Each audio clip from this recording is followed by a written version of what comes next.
এখন থেকে 4 বছর আগে 2022 ওয়ার্ল্ড কাপে যখন সেক্সুয়াল হ্যারাসমেন্টের অভিযোগ আনা হয়েছিল একজন টিম ম্যানেজার কাম নির্বাচকের বিরুদ্ধে, সেই সময় রেকর্ডিং, ভিডিও ক্লিপস একজন ক্রিকেটার প্র্যাকটিস ফিল্ডে থাকা অবস্থায় কোত্থেকে পাবে? এই নর্মাল সেন্সটুকু যদি না থাকে যিনি এই চিঠিটা লিখেছেন তার, তাহলে এর থেকে দুঃখজনক কোনো কিছু হতে পারে না। বাংলাদেশের কোনো নারী যদি নিগৃহীত হন, নির্যাতিত হন, নিপীড়িত হন, তাহলে আগে থেকে তাদের খবর রাখতে হবে যে কখনই ঘটনাটা ঘটবে এবং সেই অনুযায়ী একজনকে সেট করে রাখা হবে, তিনি যেন ভিডিওটা সুন্দর করে করতে পারেন।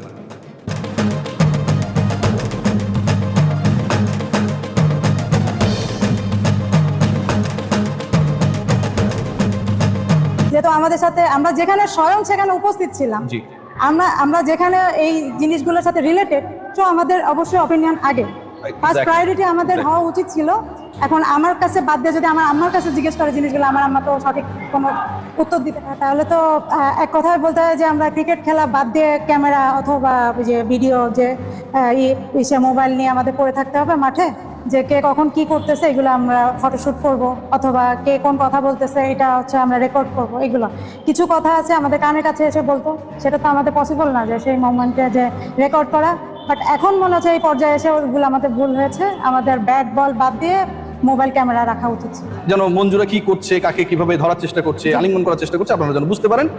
এটা বোঝার জন্য বাংলাদেশ ক্রিকেট বোর্ড এবং ক্রিকেট বোর্ডের তদন্ত কমিটি এই মুহূর্তে ভিডিও ক্লিপসের খোঁজে। যে ঘটনা ঘটেছিল 2022 ওয়ার্ল্ড কাপে, তার আগে পরে, সেই ভিডিও ক্লিপটা এখন পৃথিবীর একমাত্র, এটা হাসরের ময়দানে আল্লাহ ছাড়া কেউ দেখাতে পারবে না, বাংলাদেশ ক্রিকেট বোর্ড সেটা করছে। এটা কি দুঃখজনক কিনা রোমান আহমেদ? না, এটা তো অবশ্যই দুঃখজনক আমি মনে করি, কারণ এই পর্যায়ে এসে যে আমার কাছে যে এতগুলো সিনিয়র প্লেয়ার, এতগুলো যারা তার আমলে ছিল, তারা সবাই, শুধু সিনিয়ররা না জুনিয়ররাও বলছে যে এই ঘটনাগুলো ঘটেছিল। ইনফ্যাক্ট উনি তো সবাই কানে কানে এসে বলবে না যে তুমি আমার সাথে এরকম শারীরিক সম্পর্ক করবে কিনা, বা তোমার এই কি ওই কি, এইভাবে করে তো উনি আসলে আলাপ করবে না।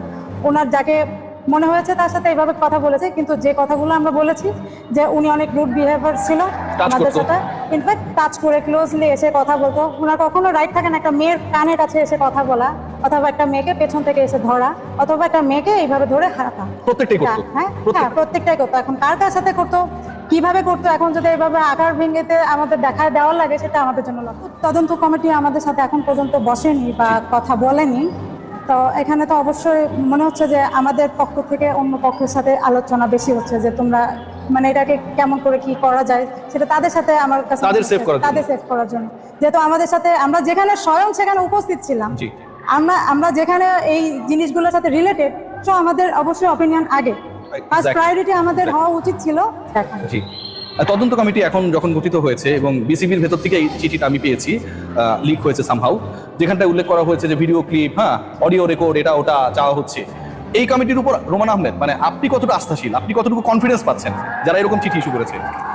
দেখেন, আমার কাছে একটা জিনিসই আমি বলবো যে একটা ঘটনা অনেক দিন ধরে ঘটছে এবং বাজে ঘটনা, এটা কোনোভাবেই কোনো মধুর ঘটনা না যেটা আমাদের সাথে ঘটছে। কেন নিজেরাই সবকিছু তদন্ত করে নিজেরা বুঝ নিয়ে নিচ্ছে, আমি এইটার মানে বুঝতে পারছি না। কারণ এটা আমাদের অবশ্যই ক্লিয়ার হওয়া উচিত, যেখানে আমি একটা কমপ্লেন করতেছি অবশ্যই আমার কাছে একটা জিজ্ঞাসাবাদ থাকা উচিত ছিল। ইনফ্যাক্ট আমি বাইরের দেশের কেউ না, ফরেনার না, আমি তাদের ওখানে সার্ভিস করেছি লং টাইম, 15 বছরের, আর অ্যাজ এ ক্যাপ্টেন 4 বছর আমি তাদেরকে সার্ভিস করেছি। তো আমারও অনেক কিছু পাওয়ার ছিল বা আমার অনেক বলার ছিল। তো এগুলো নিয়ে আসলে কে কাজ করছে আমি জানি না। তো আমার কাছে এই দিক থেকে আমার কাছে অনেকটা ধোঁয়াশা, যে আসলে তারা কি করছে আমি নিজেও বুঝতে পারছি। এখানে কি রোমান আহমেদ একটা দিন মনে হচ্ছে কিনা যে পুরো ব্যাপারটাকে ডাইভার্ট করার চেষ্টা চলছে? কোন ক্রিকেটারের সাথে কোন ক্রিকেটারের ভালো সম্পর্ক, কার সাথে কে অস্ট্রেলিয়ায় গেছে, বাংলাদেশে কে কলাবাগানে থাকে আর মিরপুরে থাকে, মানে এরকম আলোচনা, মূল বিষয় নিয়ে কিন্তু কেউ আলোচনা করছে না। মানে নতুন যেটা, এটা কি মনে হয় আপনাদের? যে এটাই আমার কাছে, আমি লাস্ট যে এটা করেছি, যে এটাই আমার কাছে খারাপ লাগলো, যে একটা জিনিস আমার ফ্যামিলিতে কে কি করছে এটা নিয়ে তো আপনার মাথা ব্যথা করার কোনো কমপ্লেন যেটা নিয়ে করা হচ্ছে এটা না। আমার কথা যে টিমে যে ঘটনাগুলো ঘটছে, টিম ইফেক্ট করছে যেগুলাকে, টিমের জন্য যেটা খারাপ, যেটা চোখের উপর খারাপ লাগছে, আমি সেটা নিয়ে আলোচনা না করে আমার বাড়িতে কে কখন গেস্ট আসলো, আমার বাড়িতে কে কখন কি করলো, বা আমার কয়টা বয়ফ্রেন্ড কয়টা গার্লফ্রেন্ড কি থাকলো, এটা নিয়ে তো আসলে আলোচনা করার কোনো প্রশ্নই ওঠে না। এটা যার যার ব্যক্তিগত ব্যাপার। এখন দেখা যাচ্ছে আমি আপনাকে ইন্ডিকেট করলাম যে আপনি টিমের মধ্যে এই করছেন, এখন আপনি আমার ব্যক্তিগত লাইফ নিয়ে আপনি যদি নাড়াচাড়া করেন, এটা তো বোকামি এবং হাস্যকর। এটা কি খুব ইন্টারেস্টিং মনে হচ্ছে না রোমান আহমেদ? ধরেন আপনি 10টা প্রেম করেছেন, এখন বলা হচ্ছে যে ও 10টা প্রেম করতো, যেটা এই আলোচনা, তদন্ত, এলিগেশন কোনোটার সাথেই রিলেটেড না, খুবই ফালতু। হ্যাঁ, এইগুলো খুবই হাস্যকর লাগলো আমার কাছে, যে যেখানে আলোচনা করার কথা যে তোমাকে নিয়ে আমি যে উক্তিটা করেছে এটা সত্যতা কতটুকু আর মিথ্যাটা কতটুকু। জি। এখন সেটা নাই করে ও তো এই করতো ও তো এই করতো, মানে খালি একজন আরেকজনকে প্রয়োগ করতেছে, এটা আসলে খুবই হাস্যকর। বাট এটার একটা সমাধান তো অবশ্যই থাকা উচিত ছিল, এবং আমার মনে হয় যে যত তাড়াতাড়ি করা সম্ভব নারী ক্রিকেটটা আরো স্থিতিশীল হওয়া উচিত, কারণ এটা আসলে দিন দিন যেভাবে ছড়াচ্ছে এবং বাজে আকার ধারণ করছে, এটা বাইরে আসলে মুখ দেখানোর মতো না। লাস্ট দুটো প্রশ্ন করব। এক নম্বর প্রশ্ন যেটা, আপনার কি মনে হচ্ছে বিসিবি স্পেসিফিক ভাবে স্পষ্টভাবে কারো পক্ষ নিচ্ছে, কোন একটা পার্টির পক্ষ নিচ্ছে এখন পর্যন্ত যতদিন গেল 6 তারিখ থেকে আজকে 20 তারিখ? যেহেতু তদন্ত কমিটি আমাদের সাথে এখন পর্যন্ত বসেনি বা কথা বলেনি, তো এখানে তো অবশ্যই মনে হচ্ছে যে আমাদের পক্ষ থেকে অন্য পক্ষের সাথে আলোচনা বেশি হচ্ছে, যে তোমরা মানে এটাকে কেমন করে কি করা যায়, সেটা তাদের সাথে আমার কাছে তাদের save করার জন্য। তাদের সেভ করার জন্য। যেহেতু আমাদের সাথে আমরা যেখানে স্বয়ং সেখানে উপস্থিত ছিলাম, জি। আমরা যেখানে এই জিনিসগুলোর সাথে রিলেটেড, তো আমাদের অবশ্যই অপিনিয়ন আগে, ফার্স্ট Exactly. প্রায়োরিটি আমাদের Exactly. হওয়া উচিত ছিল। এখন আমার কাছে বাদ দিয়ে যদি আমার আম্মার কাছে জিজ্ঞেস করে জিনিসগুলো, আমার আম্মা তো সঠিক কোনো উত্তর দিতে পারবে না। এক্স্যাক্টলি।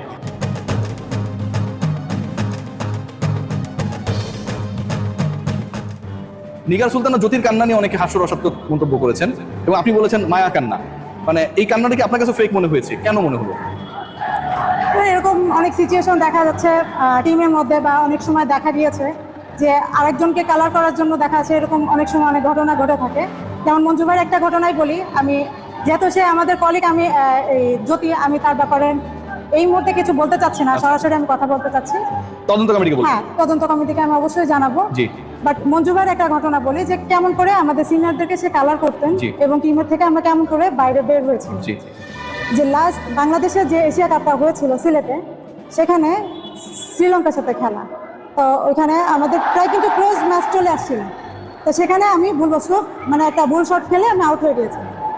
আমার পরে জ্যোতি আউট হয়ে গিয়েছিল, বাট মঞ্জু ভাই তৎক্ষণিক আমার পাশে দাঁড়ায় তহিদ ভাইকে ফোন করে বলছিল, বড় ভাই দেখছেন রুমানার কি কাণ্ড, জ্যোতি আউট হয়ে গেল, জ্যোতির পরে ও কোনো দায়িত্ব জ্ঞানহীন ছাড়া আউট হয়ে গেল।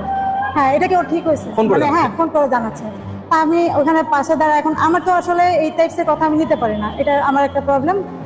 তো আমি সাথে সাথেই কিন্তু দাঁড়ায় মঞ্জু ভাইকে বললাম, মঞ্জু ভাই আমি কিন্তু আগে আউট হয়ে গেছি, জ্যোতির এটা শেষ করে আসা উচিত ছিল, জ্যোতি যেহেতু এটা কি ক্যাপ্টেন। ড্রেসিং রুম থেকে ফোন করছে? হ্যাঁ। ড্রেসিং রুম থেকে ফোন করেছিল? হ্যাঁ।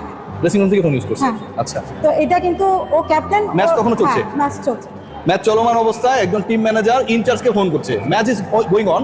ওই সিচুয়েশনে একজন টিম ম্যানেজার ইনচার্জকে ফোন করে একজন ক্রিকেটার সম্পর্কে নালিশ করছে, যেখানটা ওই চলমান ম্যাচে টিম ম্যানেজারের প্ল্যান থাকা উচিত যে কিভাবে ম্যাচটা জেতানোর চেষ্টা করবে, সেখানটায় মাঝখানে তিনি গিরিঙ্গি করছেন। তাই তো ঘটনা, আমি সহজ বাংলা বলেছি। আমি বললাম যে তার কাছে আমাকে কেন কালার করছেন, মানে আমি এখানে জি। আমার এটা জি। ফলটা কি ছিল? জি। তাহলে ও সরি আমি বুঝতে পারিনি। হ্যাঁ, তখন আমাকে বললো যে আমি তো খেয়াল করিনি, হয়তো আপনি সামনে ছিলেন। আমি দেখলাম Interview। ইন্টারভিউ দেখলাম জ্যোতির, যেখানে বলা হয়েছিল সে যখন টিমে ঢুকেছিল, আমরা ক্যাপ্টেন ছিলাম, মানে ইনফ্যাক্ট জাহানারা ক্যাপ্টেন ছিল, জি। ও যখন ঢুকেছিল সালমা মানে প্রথম ও ঢুকেছিল 2015 সালে জি।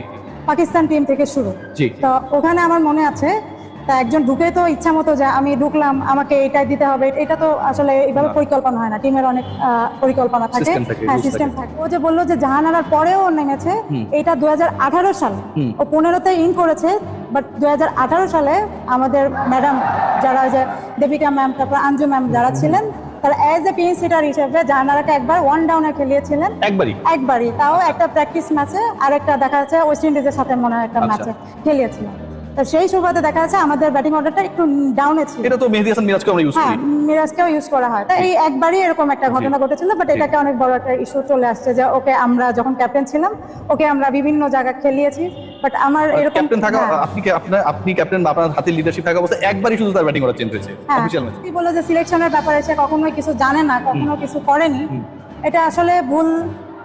এটা যে আমাদের 23-24 আমরা যে প্রিমিয়ার লিগ খেলেছিলাম, সেই প্রিমিয়ার লিগে আমার মনে আছে 2-3টা ম্যাচে আমাদের সিলেক্টর মঞ্জু ভাই কিন্তু গেছিল না বিকেএসপিতে, তখন কিন্তু অ্যাজ এ সিলেক্টর হিসেবে যদি সকালবেলা আর্লি মর্নিংয়ে ওখানে যে উপস্থিত হতো এবং মাঠের খেলা দেখতো এবং মঞ্জু ভাইকে এগুলো করতো। মানে টিমে কে খেলবে এটা সিলেক্টর না, ক্যাপ্টেনই ঠিক করতো। হ্যাঁ, ক্যাপ্টেন সিলেক্টরের ভূমিকায় গিয়ে বিকেএসপি থেকে প্লেয়ার পিক করতে, এরকম। ভুক্তভোগী কি সবসময় কি আমরাই হব? সামনে কত রকম খেলা, কত রকমই, আমরা কি সবকিছু থেকে সবসময় কি বঞ্চিত হব? আমাদের কি কোনো অধিকার নাই? নাকি আমরা এই যে সত্যের জন্য যে মুখ খুলতেছি, এটাই হলো আমাদের সব থেকে বড় অপরাধ?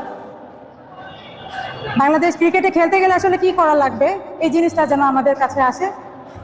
আমরা যেহেতু ক্রিকেট খেলছি, ক্রিকেটটা সম্মানের সাথেই আমরা শেষ করতে চাই, এটা সবসময় বলে আসছি।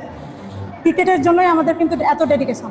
তো সব কিছুর বিনিময়ে যদি আমাদেরকে এইভাবে তুচ্ছ করা হয়, এটাকে আসলে কিভাবে মূল্যায়ন করা উচিত আমি জানি না।